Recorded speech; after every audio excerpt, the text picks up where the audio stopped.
Робството на израелтяните продължава 430 години. През това време те видяха много божества и идоли в Египет. Какво се запечатало в съзнанието им? Те забравиха бащите си, на кой Бог служат. През това дълго време в Египет, във всеки дом на израелтяните имаше някакъв идол и му се кланеше. След дълго време египетският цар умря и израелтяните сценеха от робското тегло и викаха. И викът им за помощ от робското тегло стигна до Бога. И Бог чу стенанията им и Бог си спомни за своя завет с Авраама, Исака и Якова. Бог погледна благосклонно към израелтяните и се смили над тях. Израелтяните толкова бяха свикнали да живеят като роби, дори един ден имаше препирни с Моисей. Защо ни изведи от Египет и там си бяхме добре? В днешно време колко хора живеят като роби и това им харесва. В днешния епизод на библейски факти ще видим идолопоклонството на златното теле, какво символизира и има ли влияние още в днешни времена. Словото на Бог ни дава пояснение, че въпреки заръките, които Господ беше казал, те не са спрели да търсят други богове, на които да се кланят. Бояха се от Господа и на своите си богове служиха според обичаите на народите. Те служат и на Бога, и на своите идоли. Новия интернационален превод на Библията казва: покланяха се на Господа, но също така служиха и на собствените си богове или идоли. Звучи ли ви това познато в днешно време? Дали мъжете и жените, младите и старите се покланят на Господа в църквата, но в сърцето си носят идоли? Дали християните в тази нация живеят по-различно от онези, които не изповядват Христос и служат на своите идоли, страстта на плътта, пожеланието на очите и гордостта на живота? Как е възможно това? Може ли един свят Бог да има църква, изпълнена с идолопоклонство? За такава църква ли ще дойде Той? Съвсем не. Господ се връща за своята църква, не такава, която преследват светските неща. Вижте как Павел се обръща към Коринската църква. Затова, възлюбени мои, бягайте от идолопоклонство. Говоря като на разумни човеци. Сами вие съдете за това, което казвам. Гледайте Израиля по път. Тия, които ядат жертвите, нямат ли общение в алтара? Казвам ли аз, че идоложертването е нещо или че идолът е нещо? Не. Но казвам, че онова, което жертват езичниците, жертват го на бесовете, а не на Бога. Но аз не желая вие да имате общение с бесовете. Не можете да пиете Господната чаша и бесовската чаша. Не можете да участвате в Господната трапеза и в бесовската трапеза. Или искаме да подбудим Господа на ревност? Идолът сам по себе си е нищо. Златното теле, което израелтяните направиха в пустинята, докато Моисей беше на планината, нямаше сила в себе си. Силата му се криеше в сърцата на израелтяните. Те вложиха в него своята привързаност, любов и упование. Затова му построиха алтар в сърцата си.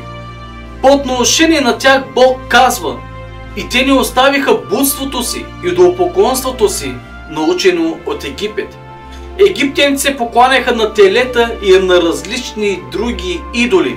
Израел се научи на идолопоклонство в Египет, символ на световната система. Днес като че ли идолопоклонството е непозната дума за някой.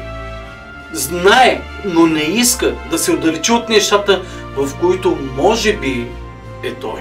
Смятаме, че предупрежденията, които Бог дава за идолопоклонството, нямат никаква връзка с нас. Нямаме златни статуи или олтари. Спомнете си какво Бог заповяда: да нямаш други богове, освен мене.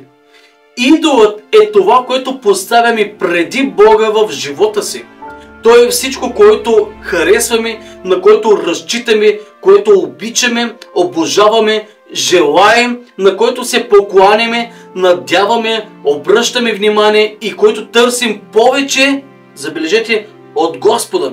Всичко, което желаеш или търсиш повече от Господа, може да бъде идол в човешкото сърце. Могат ли благословенията да бъдат идоли? Един въпрос, в който човек може да се замисли, и то много добре задълбочено. Често идолите са просто ежедневните неща в живота. Също важеше и за израелтяните. Взеха най-обикновени златни обици и ги превърнаха в златно теле. Тези обици бяха Божието снабдяване, когато се тръгнаха с користите на египтяните. Господ накара египтяните да дават своите златни и сребърни принадлежности на израелтяните. Ще повторя, че идолът не е нищо сам по себе си, но става такъв, когато го издигаме в сърцата си. Сърцата на израелтяните не следваха Бога, а собствените им желания. Докато Бог се движеше мощно и осигуряваше това, което искат, те му се покланяха. Той раздели Червено море, отпразнуваха го с хваление и танцуване пред Господа. Бог порази враговете им. Мириам и всичките жени взеха дайрета и танцуваха, като го хваляха. Но при отсъствието на неговата чудотворна сила или когато Моисей не беше там, те показаха какво всъщност има в сърцата им. 3 дни по-късно започнаха да се оплакват. Как можеха да са толкова неблагодарни и тъй бързо да изоставят упованието в Бога? Много лесно. В сърцата си имаха идоли и не бяха удовлетворени само с Господа.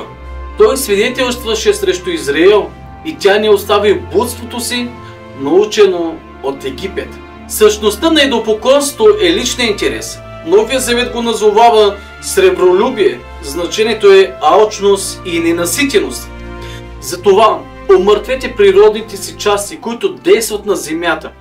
Блудство, нечистота, страст, зла пощявка и сребролюбие, което е идолопоклонство. Да си ненаситен означава да желаеш силно. Това се появява при своеволни хора, а не при такива, които са пресметнали цената и са оставили всичко, за да последват Исус.